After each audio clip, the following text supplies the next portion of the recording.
2026 թվականի իսկ գործի ընտանեկան և կենցաղային բռնություն գործադրած անձանց ռեաբիլիտացման վերասոցիալականացման ծրագիրը։ Միջազգային գործընկերների և ոլորտի փորձագետների հետ մշակված այս ծրագիրը կնպաստի բռնություն գործադրած անձի վարքի փոփոխությանը, նվազեցնելով բռնության կրկնության ռիսկը։ Առհասարակ այս ծրագիրը երկու շատ ուժեղ պաշտպանական կողմ ունի։ Նախ կանխարգելիչ, որը որ ամենակարևորն ընտանեկան բռնության զոհերի աջակցման դեպքում և ենթարկված անձանց պաշտպանության դեպքում արդեն և բռնարար գործադրած անձի վարքի փոփոխությունների։ Թիրախային շահառուներն են ընտանեկան և կենցաղային բռնություն գործադրած այն անձինք, որոնց նկատմամբ ոստիկանությունը կայացրել է նախազգուշացում կամ առկա է դատարանի որոշում։ Ամեն դեպքում մենք հնարավորության շրջանակ ենք տրամադրում այս անձանց կամավոր սկզբունքներով միանալ և ռեաբիլիտացման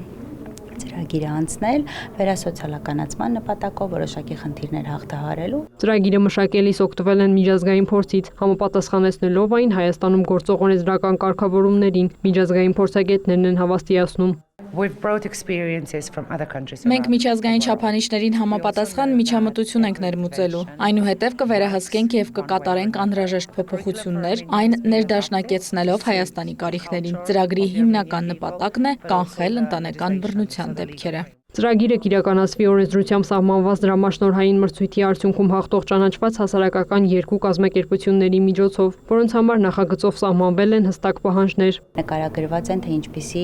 իրավահարաբերությունների, ինչպիսի գործնական հարաբերությունների մեջ պետք է լինեն բռնարար գործադրած անձանց հետ աշխատող կազմակերպությունները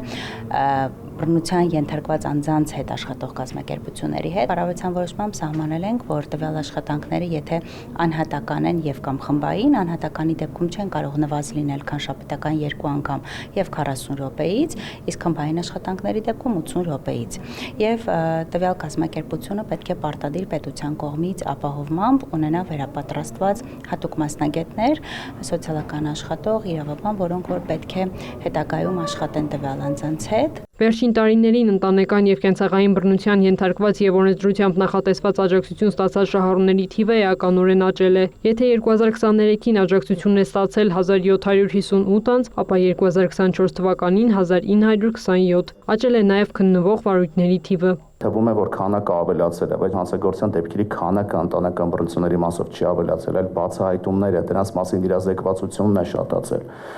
Եթե նախկինում ընտանիքի անդամները, հատկապես իգական սեռի ներկայացուցիչները, հատկապես երեխաները, հատկապես տարեցծանողները, երբ որ լուր տանում էին այդ բռնությունը,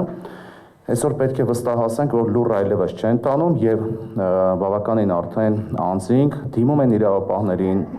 դիմում են քաղաքասարակության ներկայացուցիչներին, տարբեր աջակցող կազմակերպություններին։ 2025 թվականի 9 ամսում քննվել է ընտանեկան բռնության վերաբերյալ 1482 քրեական վարույթ, որոնցից 648-ը փոխանցվել է 2024-ից։ 2024 թվականի նույն ժամանակահատվածում քննվել է 1404 վարույթ, 157 քրեական վարույթ, 159 անձի վերաբերյալ մեղադրական եզրակացությամբ ուղարկվել է դատարան։ Քրիստինե Թորոսյան, Մհեր Կիրակոսյան, լուրեր։